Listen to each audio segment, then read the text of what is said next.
Boa noite, mulheres lindas do Senhor Jesus. É um prazer estar aqui, eu sou a Grazi. Vocês me veem sempre no louvor. Eu faço parte do Ministério Casados para Sempre também. Cadê as líderes do Casadeg? E é um privilégio estar aqui. E eu venho, até falei com a doutora Verena essa semana. Eu falei, doutora, eu sou leiga nessa parte técnica. Eu estou aqui como você, como uma mulher que passou por pensamentos suicidas. Uau, como assim? A menina do louvor que canta bonito. Sim, gente, a gente é ser humano como cada um de vocês. E eu estou aqui como uma pessoa assim, né, para me expor e dizer que já pensei, sim, em suicídio, já tive depressão. Né? E nós vamos aprender com a doutora como que a gente vence isso juntos. Com Jesus, né, doutora? Olá, meninas. É um prazer enorme estar aqui com vocês hoje. Eu sou Verena, sou psiquiatra, trabalho na psiquiatria geral e também na infância e na adolescência. Eu trabalho no CAPES infantil, onde eu sou concursada, e também no adulto e tenho consultório. Né? Então, vamos falar um pouquinho de Setembro Amarelo, né? A prevenção ao suicídio.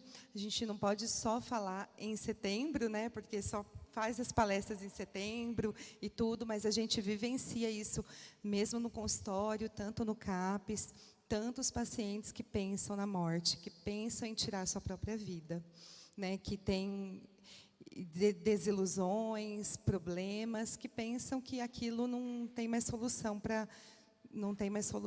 e pensam em tirar a sua própria vida. Então, por que falar em suicídio? Né? 3 motivos que eu digo que é extremamente importante, que o suicídio ele pode ser uma coisa evitável, diferente de inúmeras outras doenças que são inevitáveis. Por exemplo, o câncer, AVC, infarto são inevitáveis, né? Mas as tentativas, o suicídio, ele pode ser evitável, né? Porque não é de um dia para a noite que a mulher acorda, os pacientes acordam e pensam, hoje eu vou me matar. Não, ele é um processo muito longo, né? O segundo motivo é que 800 mil pessoas morrem por ano no mundo pelo suicídio. Tá? A cada 40 segundos morre um no mundo suicídio. E a cada 3 segundos uma pessoa tenta suicídio. Certo? Então, são números extremamente alarmantes que a gente precisa dar até mais enfoque nisso. Né? E o terceiro motivo, que eu sempre falo, que eu trabalho muito com os jovens e adolescentes, principalmente no CAPES, é a segunda causa de morte em jovens de 15 a 29 anos. É a segunda causa de morte, onde os pacientes eles chegam no CAPES, para mim, que eu trabalho no infantil, né? Eles chegam já se automutilando. Muitos pacientes eles foram abusados, né? E não vem solução para aquele problema, certo? Então, como eu sempre falo, o suicídio, o paciente ele não pensa de um dia para a noite, é um processo, né? Então, atrás do suicídio, a gente tem os transtornos mentais, que eu falo que os transtornos mentais na psiquiatria são as doenças psiquiátricas, tá? A depressão, a ansiedade, a esquizofrenia, os pacientes bipolares, tem inúmeras doenças psiquiátricas, né? Até o paciente chega no consultório e fala, nossa, eu vim no psiquiatra, né? Até esse tabu de ir ao psiquiatra, eu achei que faz 8 anos que eu sou psiquiatra e melhorou muito já. Quando eu comecei, há 8 anos atrás, a gente via, assim, os pacientes com resistência mesmo a procurar ajuda, né? A falar que eu estou em depressão, eu preciso de ajuda, né? Assim, os dados no Brasil, cada 4 pacientes se suicidam a cada 100 mil habitantes, certo? É alto, principalmente em homens, né? Em homens é maior, porque o homem, a gente vê que ele não procura ajuda como a mulher. A mulher, ela é mais, né? Tem amigas, consegue se abrir mais com as pessoas. O homem, quando ele se suicida, é sempre por métodos mais agressivos. As mulheres, elas tentam mais o suicídio, tentam, mais do que os homens. Quando os homens fazem, é de uma vez por todas, assim. Então, um dos fatores de risco é ser homem. Né? A gente viu muito no Covid, né? Por conta do isolamento social, aumentou muito o suicídio no Brasil, porque os pacientes já tinham um transtorno mental, uma depressão, ficavam mais em casa, mais isolados, mais deprimidos. Então, isso se agravou muito ano passado para a gente, né? Eu penso no consultório, eu falo que eu tive que abrir mais horários, o CAP está explodindo de tantos pacientes em risco ao suicídio, certo? Os pacientes que têm porte de arma também é um fator de risco, tá? Pessoas com usuários de droga, álcool, também é um fator. Um dos fatores, assim, as pessoas que se suicidam, um dia antes, 50% delas usam droga, álcool ou medicação em altas doses para, no outro dia, acometer o ato. Certo? E violência doméstica. A gente vê muitas, principalmente mulheres, sofrendo dentro de suas casas, sendo abusadas pelo marido, não conseguem ajuda, né, em nada, e também pensam nisso porque não vê uma luz no fim do túnel para o seu sofrimento, né? Meninas, vocês podem já enviar perguntas, tá? Para este número de celular que está aqui no telão, se vocês tiverem dúvidas, ok? E eu separei algumas perguntas aqui, porque como vocês eu tenho dúvidas, né? E doutora, assim, como uma pessoa que já passou por esse processo de depressão, a depressão, ela tem a depressão, a tristeza, que são uns fatores que levam ao suicídio, como você colocou. Isso tem um gatilho? Tem alguma coisa que destrava isso? Uma tristeza profunda? Existe alguma porta, né? Eu sou muito lúdica, tá, gente? Vocês vão entender. Então, há alguma porta que a gente abre, que a gente entra e faz desencadear isso? A gente sempre fala nos fatores de risco, né? Se você está passando por um problema, não está sabendo lidar com aquilo de uma maneira, não está sabendo lidar, é um dos gatilhos para entrar numa crise de depressão, ansiedade. E a maioria são problemas externos. E qual a diferença entre depressão, síndrome do pânico e ansiedade? Pergunta difícil, hein? Então, a depressão, o paciente tem perda de energia, insônia ou hipersonia, o paciente dorme muito, fica 24 horas dormindo, perda do apetite ou aumento do apetite, né? Ele tem perda de força mesmo, de fazer qualquer atividade, nem que mulheres, eu digo, de limpar a casa, a rotina normal não tem mais, né, essa vida. E a ansiedade não, o paciente é ansioso, ele sempre é acelerado, sempre pensa. Muitas das nós mulheres somos ansiosas, temos um pouquinho de ansiedade, né? Imagina, a gente né? pensa muito antes, né? E muito. A síndrome do pânico é quando o paciente tem taquicardia, dispneia, que a gente fala falta de ar, tem sintomas físicos da crise de ansiedade, né? O paciente não vai ter sempre crise de ansiedade todo dia, mas uma vez ou outra ele pode ter gatilhos de síndrome do pânico, que é a crise de ansiedade. Ok. E a gente sabe, né, que ninguém é feliz o tempo todo. E às vezes a gente vê essa vida de internet, né, de foto bonita, de pose, e a gente acaba se comparando, nós mulheres, né? Perdão, eu faço isso também, talvez vocês não façam. Mas eu às vezes me comparo com as pessoas, né? Por que ela é assim, por que eu não sou? E isso às vezes traz para mim uma tristeza no meu coração. Né? A minha depressão foi desencadeada por causa dessa tristeza. Eu perdi um bebê, né? Já contei para a doutora. Eu perdi um bebê e eu comecei a me achar incapaz. Por que a outra tinha um monte de filho e eu não conseguia ter? Por que a mulher usava droga, apanhava do marido e conseguia levar a gestação até o final e eu não conseguia? Eu me comparava com essas mulheres e veio uma tristeza no meu coração, tinha um motivo. Mas às vezes a gente tem umas tristezas que não têm motivos, né, dentro do nosso coração. E eu queria perguntar para a doutora, qual é a diferença entre tristeza, que é algo normal do ser humano, né? Todo ser humano, ninguém é feliz 24 horas por dia, e a depressão? Quando que eu sei se isso é só uma tristeza que vai passar ou se isso já é um sintoma de depressão e eu preciso procurar um médico? A tristeza, ela está dentro da depressão, né? Mas daí, quando a depressão em si é quando tem mais sintomas, né? Mais sintomatologia. Igual eu falei, perda de energia, né? Dificuldade de realizar atividades diárias que você fazia e agora não consegue mais, né? Ok. E a senhora já falou que isso leva ao suicídio, mas tem algum passo a passo assim, para a gente se atentar e falar assim, nossa, eu estou caminhando por esse caminho, eu preciso voltar.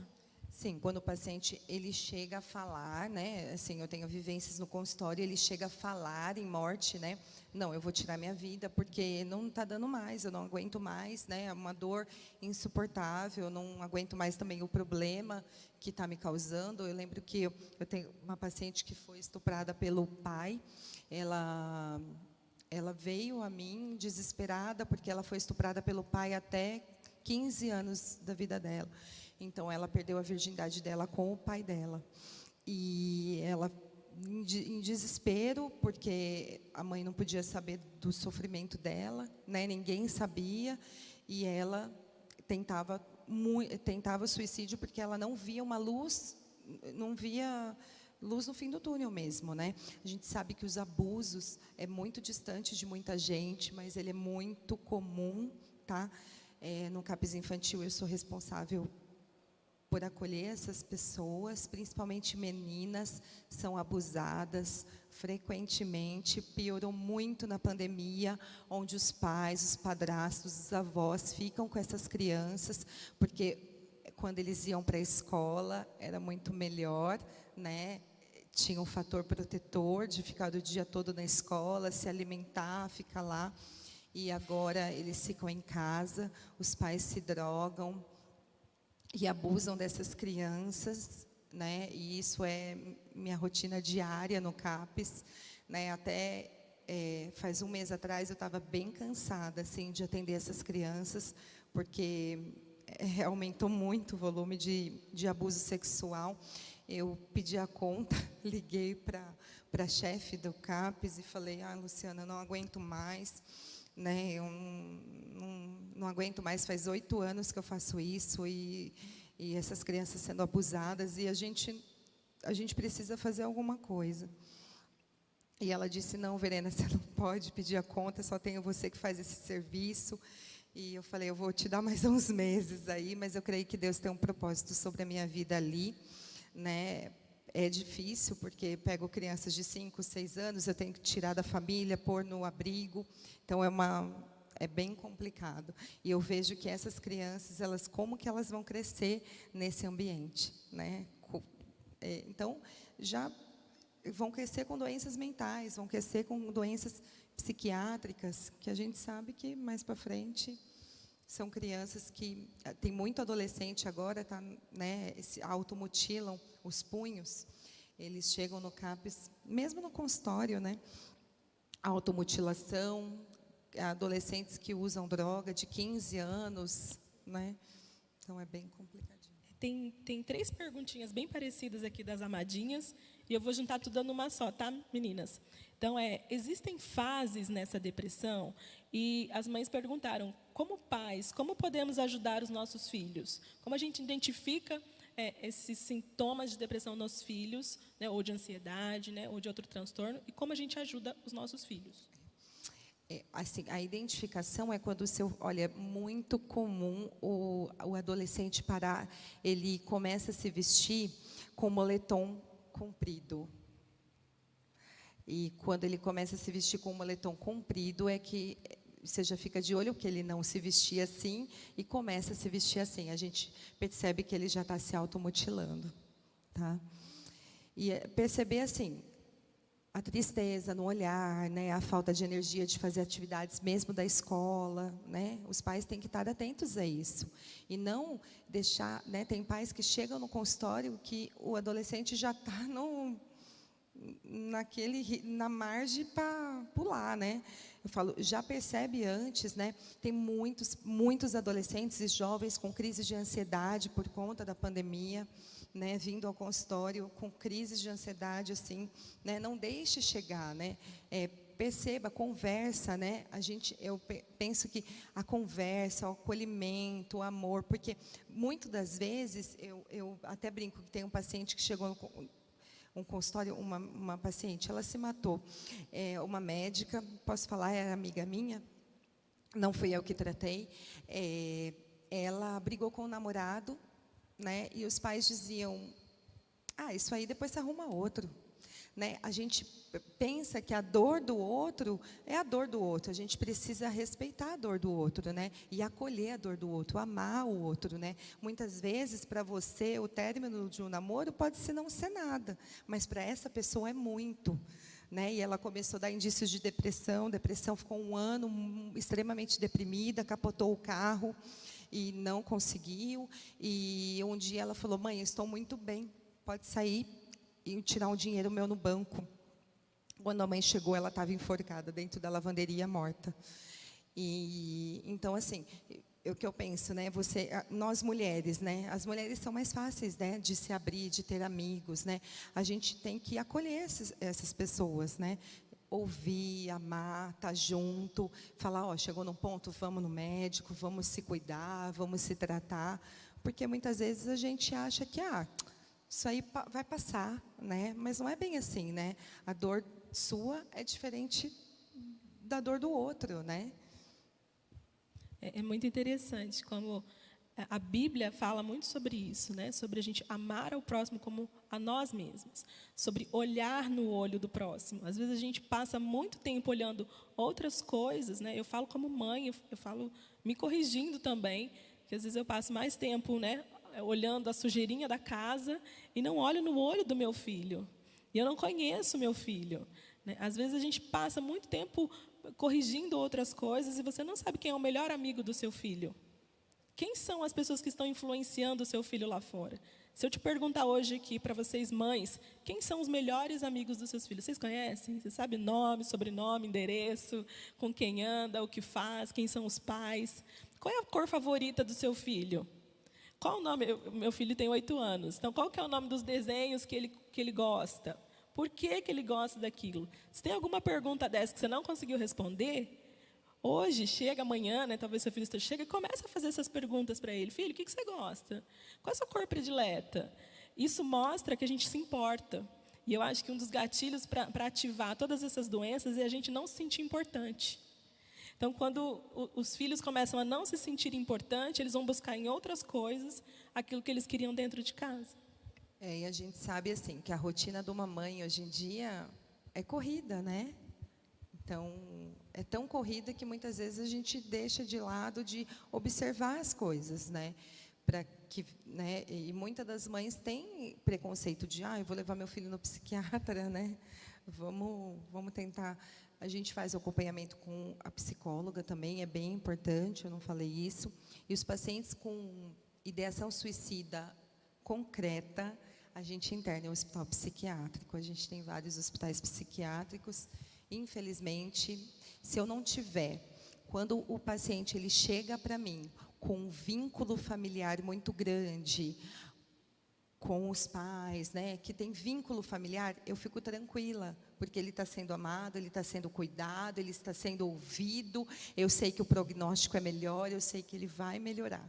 Mas quando eu vejo um paciente sozinho, que não tem ninguém, que está isolado, que, né, a gente sabe que não melhora. São os pacientes mesmo que vão cometer mesmo suicídio. Então, quando o paciente, né, eu faço as avaliações da maioria, que ficam, os pacientes com ideação suicida, via SUS, ficam na UPA do Ipiranga agora, né? Então, a gente faz as avaliações e pede vaga de internação psiquiátrica. Tem uma perguntinha aqui, de uma amadinha. Qual é o papel da terapia durante o tratamento dessas doenças, depressão, ansiedade? O papel da terapia é ouvir, porque quando a gente fala, a gente libera, né? Eu falo que é igual uma ferida, né? O coração está ferido. Pensa numa ferida que está com pus. Quando a gente cutuca, tira, limpa, não é melhor? Né? Então, a terapia é extremamente importante, a gente trabalha junto. O psiquiatra, a gente avalia os sintomas, tudo e medica, né? Dá as medicações e tudo mais. Tem também uma pergunta parecida. Qual a importância dos grupos de apoio, né? A igreja, os amigos, qual a importância? Assim, no livro, né? Livro mesmo de psiquiatria do capítulo de suicídio, a religião é um fator protetor para um paciente com depressão, né? Então, você vê o papel que nós, como igreja, a gente tem, né, para acolher e amar essas pessoas, né? Muito legal, né? Por isso que a gente ouve, né, que a fé, ela ativa neurônios, né, ativa hormônios em nós, que produz essa alegria, né, que ajuda no tratamento. A música ajuda muito, né, nos tratamentos e nas pessoas depressivas. Eu falo que uma das portas, né, a depressão, eu digo que a depressão tem porta de entrada, mas ela tem portas de saída. Então, uma das minhas saídas, quando eu estou indo por esse caminho, é a música. Aí eu coloco o louvor bem alto, e aí eu vou cantar bem alto. E foi por isso que eu comecei a tocar um instrumento quando eu tinha 12 anos. Eu estava muito triste, muito deprimida, não tinha os pais em casa, não tinha o acolhimento. Eu fui para a música.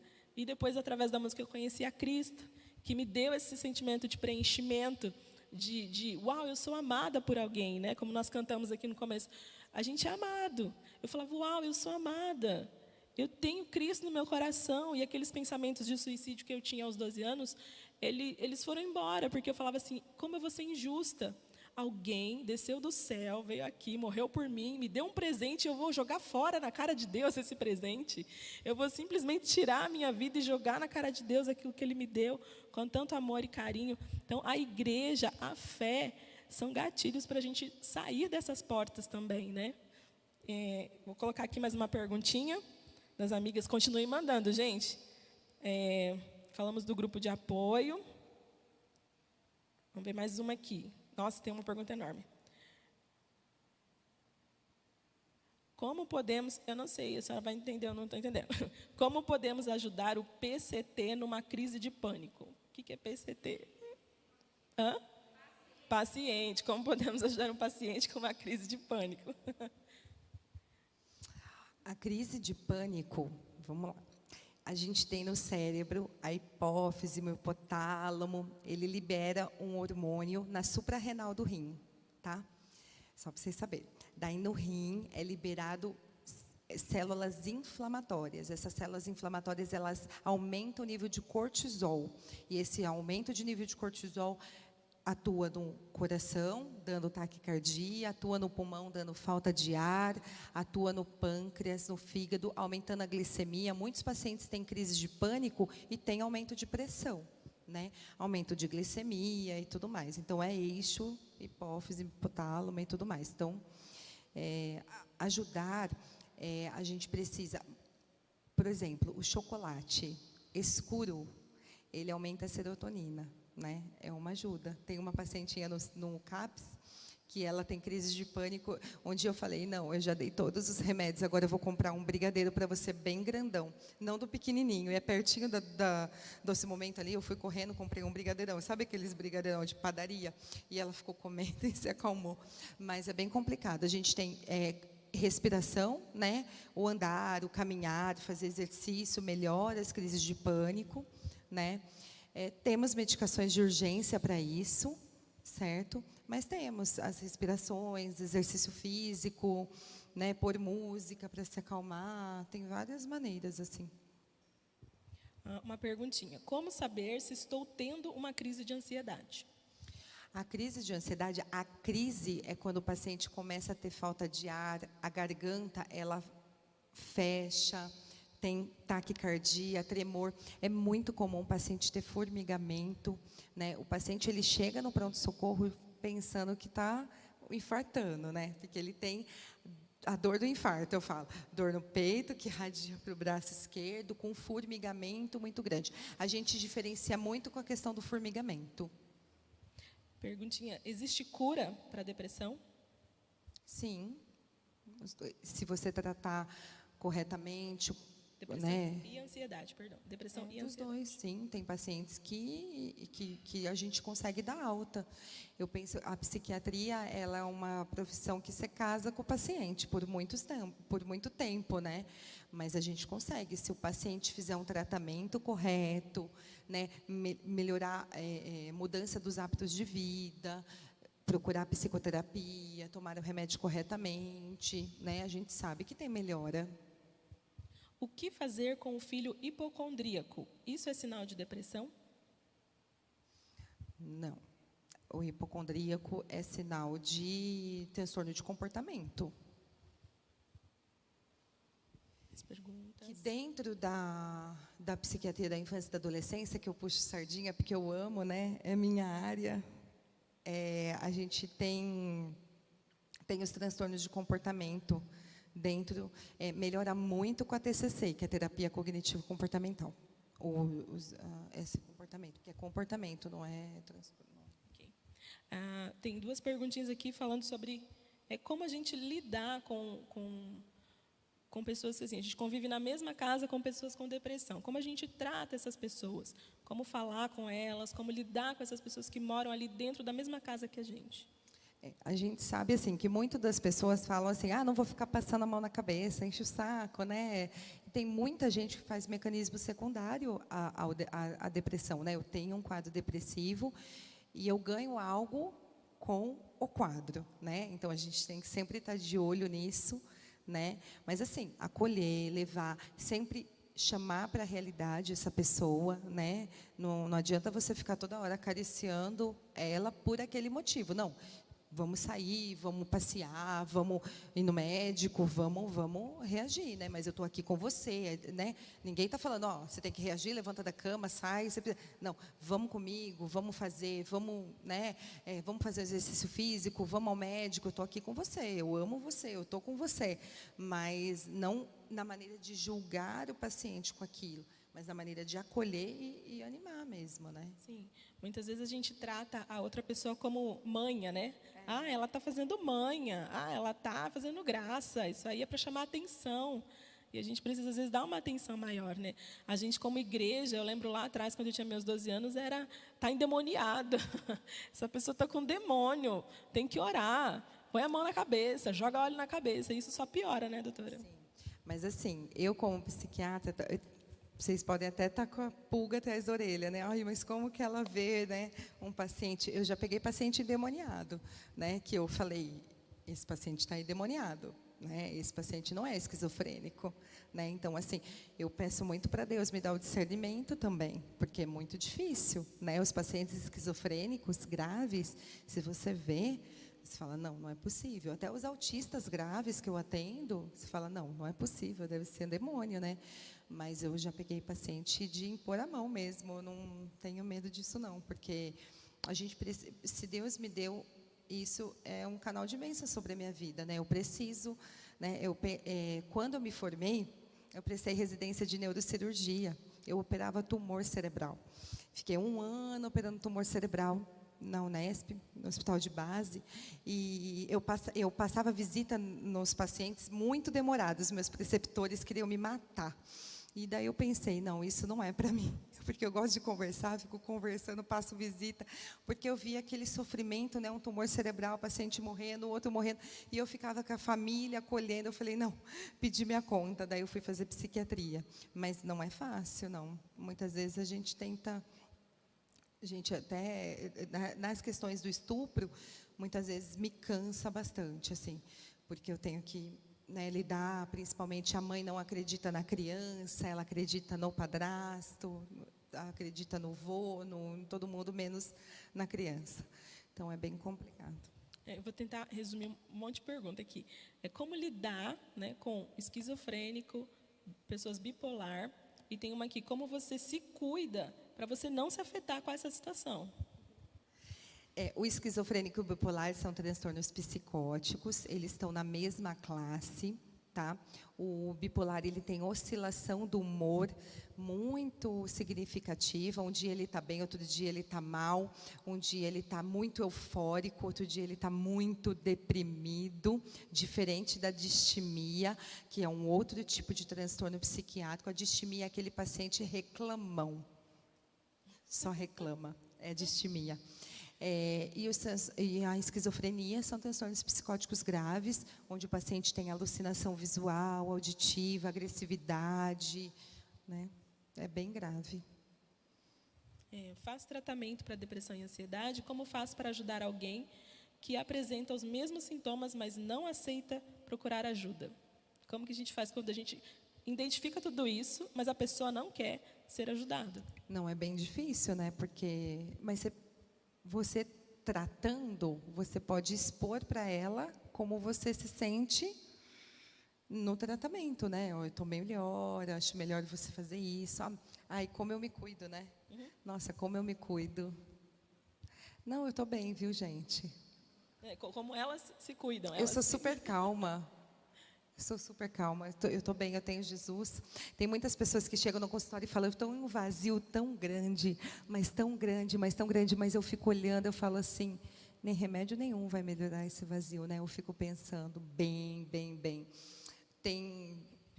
Teve até uma paciente que eu falei, não, você precisa ir à igreja de Jesus, porque eu não consigo, tem hora que sai, que é mais forte do que eu.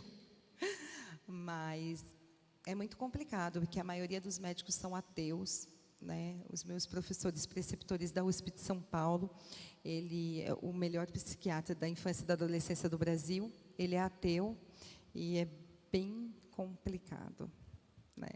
Mas eu me cuido. Eu acho que eu vou no consultório, atendo, eu vou embora para casa, eu fecho a porta do consultório, eu esqueço tudo e vou para casa. Mas eu estou acostumada. E acho que uma das coisas para a gente se proteger também, né, contra tudo isso, é saber quem a gente é. Quando a gente está baseado na palavra de Deus, quando a gente coloca os nossos pensamentos na palavra do Senhor e não nas circunstâncias que a gente está vivendo, a gente se torna mais forte, né, diante dessas situações. Porque quando a gente sabe quem a gente é, nada nos abala. Quando nós estamos em Cristo e sabemos quem nós somos, filhas amadas, não importa se o outro gritou com a gente, se um dia ele estava rindo, outro dia ele estava chorando, ou eu sei que a situação é difícil, né? Não é fácil lidar com uma pessoa depressiva, uma pessoa para baixo. Eu nem sabia desse termo do reclamão, mas eu convivi muitos anos, né, na casa dos meus pais com uma pessoa que reclamava o tempo todo. E eu precisei desse gatilho da palavra de Deus para saber quem eu era, porque nada estava bom para outra pessoa. Tudo que eu fazia não era suficiente para ela, porque ela estava no mundinho ali de depressão, de reclamação dela. E eu só consegui vencer isso quando eu entendi quem eu era. Que eu não era o que aquela pessoa achava que eu era. Eu era o que Deus achava que eu era. Eu valia alguma coisa, eu estava dando o meu melhor para aquela pessoa. Ela que não estava enxergando. Então, eu me blindava dessa forma. Tem um livro, se a doutora deixa eu indicar aqui um livro, que chama O Campo de Batalha da Mente. Ele me ajudou muito nas minhas batalhas, porque toda batalha começa na mente, né, doutora? Tudo começa aqui dentro. E a Bíblia nos ensina que nós podemos ter os nossos pensamentos cativos para Cristo. Então, eu posso escolher o que eu vou pensar durante o dia. A gente tem um salmo que diz assim, que a gente não é como cavalos que botam freios na gente e alguém vai dominando a gente. Os nossos pensamentos não são capazes de dominar a gente. Eles fazem isso porque a gente deixa. Mas nós temos consciência, a gente é um ser inteligente e a gente consegue escolher o que a gente pensa ou deixa de pensar. A Bíblia diz isso, né, que a gente pode levar, eu até marquei que está em Coríntios, se alguém quiser anotar para depois, bem? Está em 2 Coríntios 10, fala assim, porque embora andando na carne, não guerreamos segundo a carne, porque as armas da nossa milícia são carnais, mas poderosas em Deus para destruir as fortalezas, destruindo imaginações e toda altivez que se exalta contra o conhecimento de Deus, levando cativo todo o pensamento à obediência de Cristo. E eu aprendi isso nesse livro. Então, eu lembro que nos dias que eu estava muito triste, ou que eu estava passando por isso, eu colava versículos na minha casa, para ir lembrando os meus pensamentos, o que eles deveriam pensar. Porque às vezes eu pensava assim, eu não valho nada, eu preciso morrer. E aí eu lembrava que eu era amada. A minha alma estava ali fervendo por dentro, e aí eu li o salmo que Davi dizia, aquieto a minha alma, eu ainda o louvarei. Então eu trazia à memória aquilo que me dá esperança. Isso também é um versículo bíblico. E eu, quando a minha cabeça ficava cheia de coisas, eu imaginava coisas. Eu imaginava que meu marido estava me traindo. Eu imaginava que meu filho ia morrer. né? Eu tenho um menino de 8 anos, parece que toda hora alguém ia morrer, um acidente ia acontecer. Oh, meu Deus, meu marido vai sair de casa e vai bater o carro. E eu ficava assim, presa naqueles pensamentos que me deixavam tristes. E eu falava, não, eu posso todas as coisas naquele me fortalece. Aí eu ia para a cozinha, tinha outro versículo na cozinha, eu falava em voz alta aquele versículo. E é assim que a gente blinda, né, doutora? É uma luta diária, É uma né? luta diária. Eu tenho os pacientes que transtorno obsessivo-compulsivo, que é o TOC. Tenho 2 pacientinhos, eles são adolescentes. Eles pensam a mesma coisa 24 horas por dia, só não pensam quando eles dormem, né? E eu sempre falo para eles, quando o pensamento vier, a gente tem que rebater com um pensamento bom, né? Porque é uma luta diária, né? De lavar a mão 5 vezes, tomar banho 5 vezes, ver, né? Cansa, né? O organismo. É complicado. Tem 2 perguntas aqui parecidas. Como a doutora vê o Covid em nossas vidas, o estrago que isso tem feito em nós, principalmente quando perdemos alguém? Como que a gente lida com essa tristeza, como a gente lida com essa pandemia, com tudo isso que veio trazer muita tristeza, perda? Essa pandemia é assustadora. Eu não fechei o consultório ano passado, nem esse, eu fazia consultas online, porque teve, assim, muitas pessoas perderam entes queridos, né? E outras também, isolamento, com criança em casa, rotina. Não, foi um caos, né? A gente está vendo o reflexo esse ano no consultório também, do tanto que aumentou as crises de ansiedade, muito mais do que depressão, né? Mas, assim, o paciente que perdeu o ente querido, se está em sofrimento, né, tem que procurar ajuda. A dor do luto é uma dor muito forte, né? É uma dor muito difícil, eu lidei com ela. E como eu disse aqui, foi uma das portas que eu também entrei pela depressão. Eu tive depressão aos 12 anos de idade, depois eu fiquei curada durante toda a minha vida, e aos 36 anos, quando eu perdi o meu 3º filho, eu entrei numa depressão profunda de novo, de não querer sair do quarto, não tomar banho, e toda essa situação de pensamento de morte, que sempre alguém ia morrer. E é um sentimento muito difícil, porque às vezes a gente se pune, a gente não deixa a gente viver aquele sentimento. A gente acha que a culpa é nossa, né? Que o meu ente querido morreu, eu devia ter feito mais. A gente começa a se culpar por algo que a gente não tinha o controle, por algo que a gente não tinha o que fazer. Eu não tinha o que fazer naquele quarto de hospital, né, quando eu perdi o meu filho. Ou, às vezes, você não tinha o que fazer quando seu ente querido estava no hospital, né, sofrendo. A gente, às vezes, toma aquela dor para a gente, né, como se a culpa fosse nossa. E uma das coisas que o Espírito Santo me ensinou foi a me perdoar. Eu me perdoo, porque talvez eu não pude ajudar mais a outra pessoa. Eu precisei me perdoar por não conseguir levar as gestações até o final. Esse foi um dos processos de cura de Deus para a minha vida. Foi liberar o perdão. A gente até ensina isso no Casados para Sempre, sobre a aula de perdão. E eu foco muito isso, porque às vezes a gente é tão pronto a perdoar o outro, mas a gente demora tanto para se perdoar. E essa falta de perdão arrasta junto essas doenças, a depressão, essa falta de perdão, essa culpa dentro da gente. Então, a gente precisa se livrar dessa culpa. Como? Aos pés da cruz, declarando, olha, eu me perdoo. Lembrando todos os dias, eu tinha que me lembrar todo dia que eu tinha me perdoado. Então, quando vinha aquele pensamento lá, a culpa é sua, você não consegue levar uma gestação até o final, olha, você perdeu. Eu virava para mim mesma e falava, eu já me perdoei. Eu já me perdoei. Eu sou livre em Cristo, eu sou amada em Cristo Jesus, eu já me perdoei. Eu não preciso carregar essa culpa, eu não preciso carregar essa dor.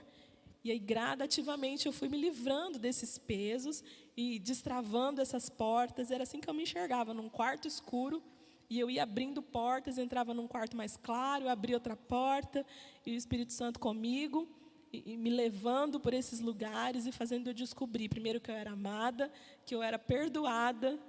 E assim a gente vai vencendo, né? Essa luta dessa dor. A saudade sempre vai ficar. A saudade está aqui. Eu sinto falta dos meus filhos. Mas a dor não pode permanecer, né? A dor, ela judia. É a dor que faz a gente ir para o buraco. Então, a dor não pode permanecer. A saudade fica. As lembranças ficam. E é normal. Mas a dor precisa ir embora. Não é isso? Do Covid é muito complicado, porque teve muitos pacientes que perderam, eles que passaram o vírus, acham que passou para outro, então a pessoa fica, né, se culpando todo o tempo, né? Por isso que tem que se tratar mesmo, né? Procurar um médico, psicólogo, a gente está aí para isso, né? E é isso, já estão me mandando aqui que a gente tem que acabar. Que a gente tem que acabar. Que já deu a hora. Vocês gostaram, meninas? Esclareceu a dúvida de vocês? Sim? Amém? Vamos ficar de pé? Deixa eu só acabar. Meninas, eu estou à disposição, viu? Quem tiver alguma dúvida, alguma coisa queira falar depois, estou à disposição a todas vocês, viu? Eu amo o que eu faço, tenho uma paixão muito grande por isso, mas eu louvo a Deus porque o Senhor tem me abençoado, né, inúmeros pacientes ali.